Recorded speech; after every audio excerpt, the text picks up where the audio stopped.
എന്റെ മുമ്പിൽ ഈ സദസ് കാണുമ്പോൾ സദസ്സിന്റെ എണ്ണം കൊണ്ടല്ല ഞാൻ ആവേശം കൊള്ളുന്നത്. 2 വർഷങ്ങൾക്ക് മുമ്പ് കോഴിക്കോട്ട് സ്റ്റേഡിയം ഗ്രൗണ്ടിൽ തടിച്ചുകൂടിയ ജനസമൂഹവുമായി തുലനം ചെയ്യുമ്പോൾ ഈ സദസ്സിന് സംഖ്യാധിക്യമില്ല. എന്നാൽ ഈ സദസ്സിലിരിക്കുന്നത് മുസ്ലിം സമുദായത്തിന്റെ നാളെയുടെ വാഗ്ദാനങ്ങളാണ് എന്നത് എനിക്ക് പ്രത്യേകമായ ആവേശം നൽകുന്നു. എന്തൊരു ആനന്ദമാണ് ഇപ്പോഴുള്ളത്.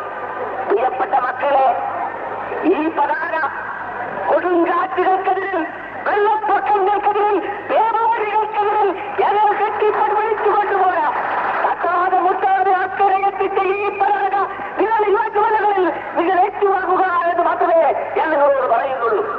സുഹൃത്തുക്കളെ, നിങ്ങൾ ആരുടെയും അടിമകളാകരുത്, നിങ്ങൾ ആരുടെയും വിറകുവെട്ടികളാകരുത്, നിങ്ങൾ ആരുടെയും വെള്ളം കോരികളാകരുത്. ലാ ഇലാഹ ഇല്ലല്ലാഹ് മുഹമ്മദുർ റസൂലുള്ളാഹ് എന്ന കലിമത്ത് തൗഹീദിൽ വിശ്വസിക്കുന്നത് ഒരു അപകർഷമായി കരുതാത്ത ഒരു കാലഘട്ടത്തിന് വേണ്ടി, നല്ല നാളേക്ക് വേണ്ടി സ്കൂളുകളിലും കോളേജുകളിലും മുസ്ലിംകളിൽ അഭിമാനത്തോടുകൂടി കടന്നു ചെല്ലുവാനും നിങ്ങൾ ഒഴിവ് ദിവസങ്ങൾ അനുഭവിക്കുവാനും നിങ്ങൾ പാഠപദ്ധതികൾ അംഗീകരിക്കുവാനും നിങ്ങളുടെ ഭാവി ബാധ്യതമാക്കുവാനുമുള്ള ഒരു നല്ല നാളേക്ക് വേണ്ടി മുസ്ലിം ലീഗിന്റെ പതാകയിൽ കീഴിൽ MSFന്റെ കൊടിക്കുഴയും കീഴിൽ അടിനിരന്ന് അടിവെച്ചണിയണിയായി മുന്നോട്ട് പോകുക. നിങ്ങൾ അങ്ങനെ മുന്നോട്ട് പോകുന്നത് കാണുമ്പോൾ പോകുന്ന തലമുറയുടെ പ്രതിനിധികളായ ഞങ്ങൾ, അനേകം സംഗതികൾ കണ്ട ഞങ്ങൾ വാസ്തവത്തിൽ ആനന്ദ കുന്തിലാവും. അവരന്ന് പറഞ്ഞതാണ്, വിദ്യാഭ്യാസം വരട്ടെ, സ്കൂളുകൾ വരട്ടെ, കോളേജുകൾ വരട്ടെ, ഈ മുസ്ലിം ലീഗ് ഉണ്ടാവുകയില്ല.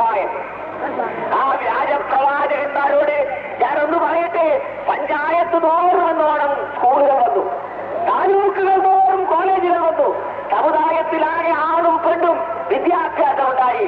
മുസ്ലിം ലീഗിന് ഒരു പോറിൽ പോലും വെച്ചിട്ടില്ലെന്ന് മാത്രമല്ല, ഈ യുവതലമുറ നാളെയുടെ പ്രതീകങ്ങൾ ഇവിടെ MSFന്റെ കീഴിൽ അണിനിരന്നിരിക്കുന്നു. മുസ്ലിം ലീഗിന്റെ സന്ദേശം കൊണ്ടുവന്നു.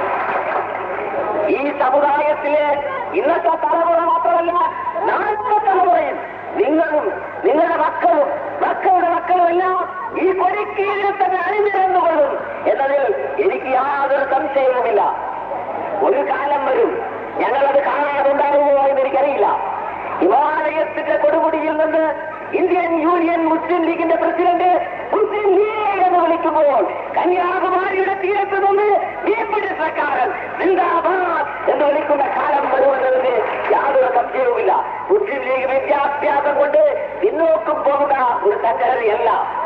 ഗർഭിണിയായ ഒരു മുസ്ലിം മാതാവിന്റെ മുമ്പിൽ മുസ്ലിം ലീഗ് എന്ന് പറഞ്ഞാൽ ഗർഭത്തിലുള്ള കുഞ്ഞ് കൈ ചുരുട്ടിക്കൊണ്ട് സിന്ദാബാദ് വിളിക്കും എന്നതിൽ എനിക്ക് അശേഷം സംശയമില്ല. ആ സംഘടന വാസ്തവത്തിൽ നിങ്ങൾ വിചാരിച്ചതുപോലെയാണ്. അതിന്റെ കാരണമുണ്ട്. ഞങ്ങൾക്ക് പൊരുതുന്നത് ഈ പോയിപ്പോകുന്ന തലമുറയ്ക്ക് വേണ്ടിയല്ല, ഈ യുവതലമുറയ്ക്ക് വേണ്ടിയാണ്. നിങ്ങൾക്ക് ഉദ്യോഗം ലഭിക്കാൻ, നിങ്ങൾക്ക് സ്ഥാനമാനങ്ങൾ ലഭിക്കാൻ, നിങ്ങൾക്ക് പദവികൾ ലഭിക്കാൻ, നിങ്ങൾ ഉയർന്നു വരാൻ, നിങ്ങൾ അഭിമാനമുള്ള പൗരന്മാരാകാൻ വേണ്ടിയാണ് മുസ്ലിം